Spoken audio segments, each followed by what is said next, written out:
Ahoy! Today I'm going to show you what epic boosters are and how they work. Most of the weapons and armor you can find in dungeons have some epic option, also known as craft option or just the stats that are not white or blue. Epic boosters are used to increase this option on armor and weapons. However, as usual we've got some restrictions. The item must be plus 15 or higher before you can apply any epic boosters, and well, there are so-called epic levels or steps that are possible for each of them. For example, let's consider skill amp as it's a rather popular option. For high and highest items, these steps typically go as 3, 4, 5, 7, 8 or 10%.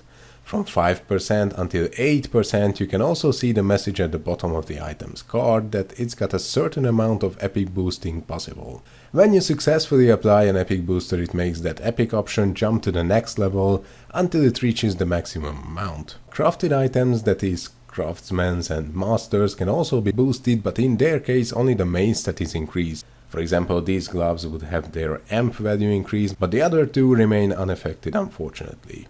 Lichenous and dry frame items cannot be boosted at all. A side note, the 5% amp items, or generally the value that is still green but allows epic boosting, is quite advantageous for avoiding unbinding problems. See, if you epic boost a piece of armor that has 5% amp, it will convert into purple one with 7%, but it won't be character binding when equipped. What happens if it fails? Well, fortunately your item remains unaffected, but the epic booster is going to vanish, so you can just try again with another booster. And then again and again, because success rate is horribly low. So where do you get so many boosters? Well, you're going to need to farm Awakened DX dungeons, the 4 basic types. The last boss in each of them can drop those elemental stones: fire, ice, wind and earth, and once you've got one of each and a staying clone from some other source, you can exchange them for an elemental crystal at the craft NPC of Portlax. Those elemental crystals can once again be exchanged for the epic boosters themselves.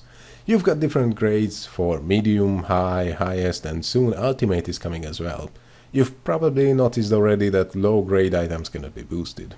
You also may have noticed that I emphasized armor and weapon at the beginning of the video.